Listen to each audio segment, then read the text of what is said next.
Hello and welcome to this screencast in which I'm going to describe the new Jisc guide to making digital resources easier to discover. The guide is split into two main parts currently. The first part looks at how people discover or find digital content, and the second part looks at how the owners or managers of digital collections can make them easier to discover. So the first part of the guide, which is what we're looking at now, how do users find your content, and this describes 14 typical user behaviors exhibited by teachers, lecturers, researchers and students all in the higher education sector, and is drawn from a range of literature published over the last 5 years approximately. Perhaps unsurprisingly, one of the most common behaviors is to use a general search engine such as Google or another web search engine to find content. And this is behavior exhibited not only by undergraduate students but also by more advanced students and researchers, especially when they're looking at a topic for the first time or trying to get an overview of an area. From there, obviously, often people will move on to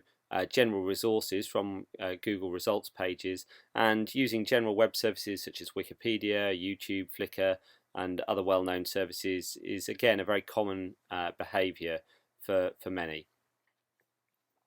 As well as those general web resources, we also see use of specialist resources such as literature databases accessed through a library subscription, and of course content in the published literature, whether it be print or digital, in journals and books, etc. As well as that kind of very active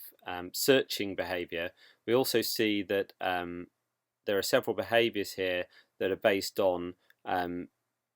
having recommendations from others, such as teachers. Obviously, something that students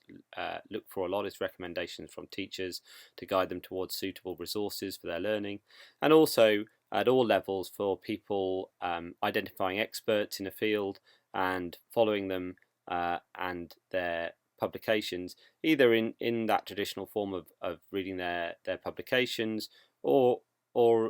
indeed following them on a social network, seeing what they recommend, or are looking at if they are publishing using Facebook or Twitter or a social network such as that. So these behaviors are the ways that people look for or discover the content,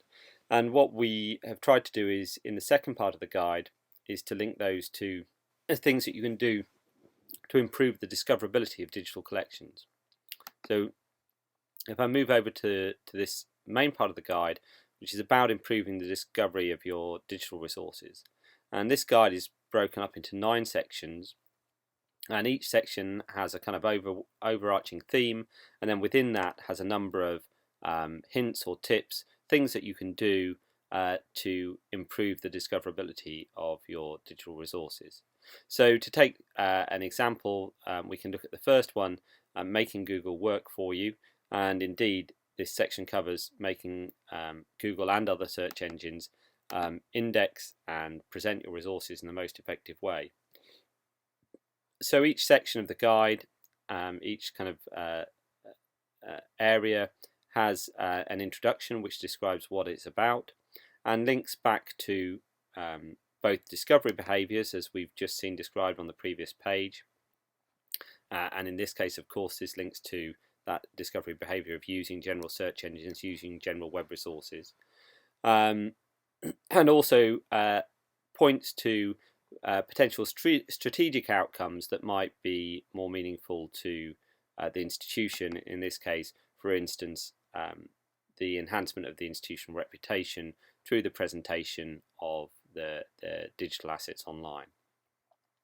And then down the left hand side here we have a list of all the specific tips that are covered in this section, and these are meant to be reasonably short and to the point ways of improving the discoverability of your collection. So for instance, if we look at this simple example of using page titles effectively, It notes that web search engines use the title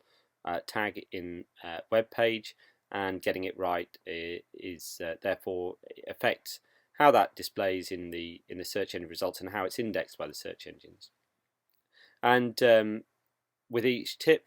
there's not just a description of what action you might take, but also advice on how you might measure success. In this case, it points towards some toolkits and advice for using tools such as Google Analytics to measure how well your online resources are performing. These are guides that are specifically aimed at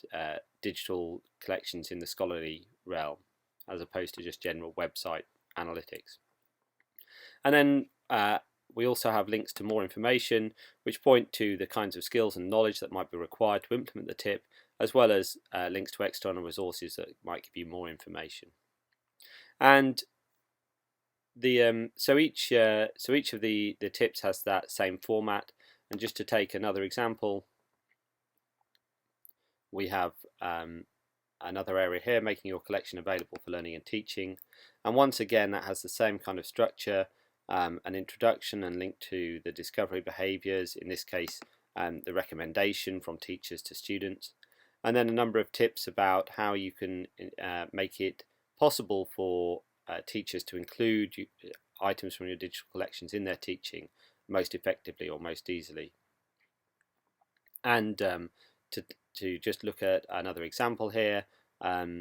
here's one of the specific tips within this section, which is about licensing your content correctly. And here not only do we have the description and the ways of measuring success and more information, but we also have links to key examples. And again, these are sector specific. So here we have examples from the University of Leicester and from the Rijksmuseum in the Netherlands about how they license content to maximize the reuse of that content, and specifically in the case of the University of Leicester, in teaching and learning context. So that's the overall structure of the guide, and we hope that by linking each piece of advice to the types of discovery behaviour it supports, and from there, of course, to the types of audience that you might be addressing, then you can use the resource to find those things that can be implemented in your digital collection, find the reasons you would want to do that, and to make sure that you make your digital collection as easily as discoverable as possible for the people that you want to reach. Thank you.